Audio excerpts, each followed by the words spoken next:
Assalamualaikum warahmatullahi wabarakatuh.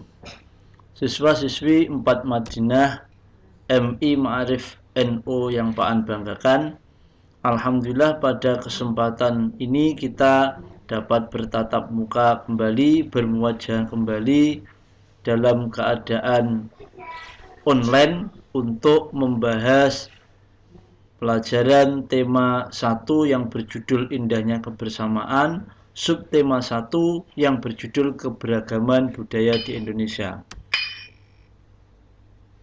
Tetapi sebelum kita belajar bersama, Pak An akan mengingatkan terlebih dahulu untuk kita bersama-sama satu, membaca doa sebelum belajar, supaya apa yang kita pelajari dan yang kita usahakan pada kesempatan ini diberikan kemudahan, kelancaran oleh Allah Subhanahu wa taala sehingga menjadi ilmu yang bermanfaat, barokah di dunia dan di akhirat. Marilah kita awali kegiatan ini dengan bersama membaca doa. Berdoa mulai. A'udzu billahi minasyaitonir rajim. Bismillahirrahmanirrahim. Raditu billahi rabba wa bil islami dina wa bi muhammadin nabiyyan wa rasula. Rabbi zidni ilma warzuqni fahma birahmatika ya arhamar rahimin. Amin ya rabbal alamin. Selanjutnya Pak An juga tidak lupa mengingatkan untuk mempersiapkan peralatan belajar berupa buku paket, tema 4, buku tulis, pensil ataupun pulpen. Yang ketiga, simaklah dengan baik materi pelajaran yang akan disampaikan. Yang keempat, catatlah materi yang penting saat disampaikan. Baik anak-anak, sudah siap ya belajar kita hari ini? Kita akan mulai dengan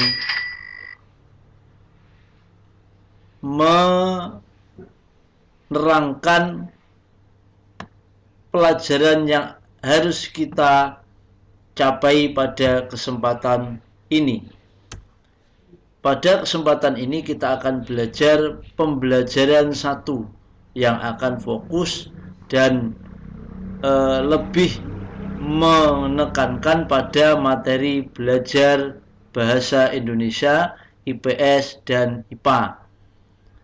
Kegiatan belajar yang harus kita capai dalam pembelajaran 1 antara lain: 1. Menemukan gagasan pokok dan pendukung dari teks tulis. Yang kedua, mengidentifikasi keberagaman yang ada di Indonesia. Yang ketiga, melakukan percobaan cara menghasilkan bunyi. Oke, kita mulai ya. Mengamati cerita, halaman 1 sampai dengan 2. Cerita tersebut berjudul Pawai Budaya, di mana cerita ini menerangkan tentang keberagaman kebudayaan, adat istiadat yang ada di Indonesia. Ya, nanti silakan kalian membaca dan mencermati setelah kegiatan belajar ini untuk menemukan hal-hal apa yang kalian anggap penting di dalam bacaan tersebut. Selanjutnya, Pak An akan menerangkan, selain bacaan tersebut menerangkan tentang keberagaman budaya yang ada di Indonesia, dari kumpulan kalimat yang tersusun panjang sehingga membentuk suatu cerita atau bacaan dengan judul Pawai Budaya tersebut, terdapat maksud atau makna bahwa di dalam kumpulan kalimat atau kata yang banyak tersebut sehingga menjadi suatu bacaan itu diartikan atau dinamakan sebagai dengan paragraf, sehingga paragraf memiliki arti rangkaian kalimat yang disusun secara berurutan sehingga membentuk satu pikiran utama, satu maksud dari suatu cerita atau bacaan, itu dinamakan paragraf.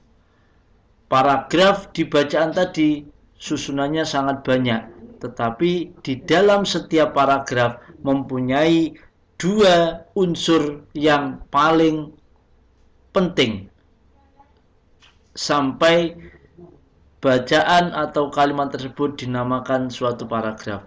Unsur yang pertama yaitu kalimat utama atau gagasan pokok atau ide pokok, yang artinya kalimat yang mengandung pikiran utama atau gagasan utama yang menjadi dasar pengembangan sebuah paragraf.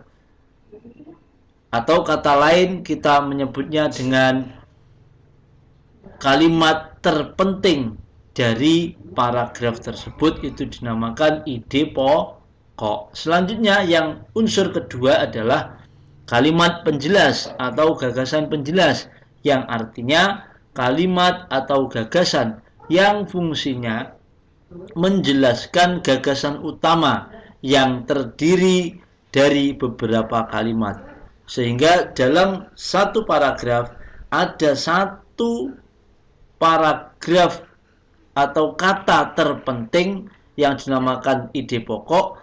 Yang lain, kalimat-kalimat yang lain dalam satu paragraf itu dinamakan gagasan penjelas. Selanjutnya kita akan belajar tentang beberapa contoh keberagaman budaya di Indonesia. Salah satunya adalah alat musik yang ada di Indonesia. Ini mempunyai banyak sekali ragam bentuk dan cara ataupun hasil yang dibunyikan oleh alat tradisional atau alat musik tersebut. Selanjutnya yaitu ada tarian, seni tari yang memiliki banyak sekali seni tari. Salah satunya seperti digambar ini dari daerah Sumatera Barat. Selanjutnya ada rumah tinggal, rumah adat khas masing-masing daerah, mulai dari Bali, Padang, Sulawesi, Jawa, Papua, dan lain-lainnya. Setelah kita mencermati keberagaman, kekayaan budaya di Indonesia, maka kita sebagai warga negara yang baik, sebagai masyarakat sosial yang baik, kita harus mempunyai sikap dan perilaku dalam menghadapi keberagaman tersebut. Antara lain, sikap dan perilaku yang harus kita wujudkan adalah: satu, mempunyai kesadaran bahwa keberagaman budaya dapat berupa alat musik, kesenian, rumah adat, dan lain-lain. Yang kedua, menyadari bahwa keberagaman budaya merupakan anugerah yang harus disyukuri dalam hidup bermasyarakat. Yang ketiga, keberagaman budaya akan menambah pengetahuan akan kekayaan bangsa Indonesia dalam bidang seni dan keterampilan.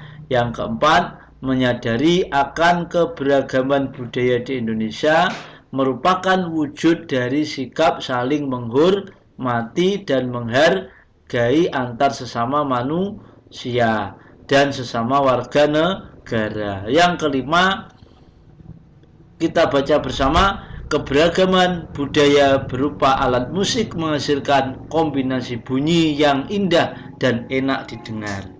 Itu salah satu sikap dan perilaku yang harus kita terapkan dalam kehidupan sehari-hari. Selanjutnya, setelah tadi disinggung tentang bunyi dari berbagai macam alat musik, ketika kita padukan, kita kolaborasikan menjadi lantunan musik yang indah, maka kita juga harus mempelajari asal-usul dari suatu bunyi yang dihasilkan dari alat musik tersebut. Berikut beberapa contoh gambar tentang alat musik yang semuanya berbahan padat, berbahan keras. Selanjutnya kita dapat menyimpulkan bahwa bunyi dapat dihasilkan dari alat-alat atau benda-benda yang padat, yang cair, dan juga dari gas atau udara. Dan benda-benda yang menghasilkan bunyi tadi disebut dengan sumber bunyi, atau benda apa saja yang ketika kita gunakan dan dia menghasilkan bunyi, maka dia disebut dari sumber bunyi. Berikut pengertian lebih mendalam tentang bunyi dan sumber bunyi. Bunyi adalah suara yang berasal dari benda yang bergetar, yang bendanya dapat berupa benda padat, cair, gas, atau udara. Benda padat seperti pada contoh yang tadi berupa alat musik yang semuanya benda keras. Benda cair bisa berupa air terjun yang turun dari atas ke bawah atau ombak di laut. Sedangkan berasal dari gas atau udara bisa berupa tiupan dari mulut kita, siulan dari mulut kita, ataupun udara yang kita masukkan ke alat musik berupa trompet. Selanjutnya, cara memainkan dan menghasilkan bunyi dari beberapa alat musik yang dicontohkan. Yang pertama dengan dipetik berupa alat musik gitar, kecapi, dan lain sebagainya. Yang kedua, dipukul berupa gendang, tifa, rebana, drum, ataupun yang lainnya. Ditiup berupa seruling, trompet, harmonika, dan lain-lainnya. Yang keempat, digesek berupa biola. Yang kelima, digoyang berupa angklung, dan lain sebagainya. Jadi, itulah cara kita menghasilkan bunyi dengan beberapa benda dan beberapa cara untuk menghasilkan, sehingga bunyi tersebut dapat kita kolaborasikan menjadi suatu lantunan yang musik yang indah didengar. Demikian yang bisa Pak An sampaikan pada kesempatan hari ini. Semoga ada guna dan manfaatnya. Pak An ucapkan selamat belajar dan tetap jaga kesehatan. Wassalamualaikum warahmatullahi wabarakatuh.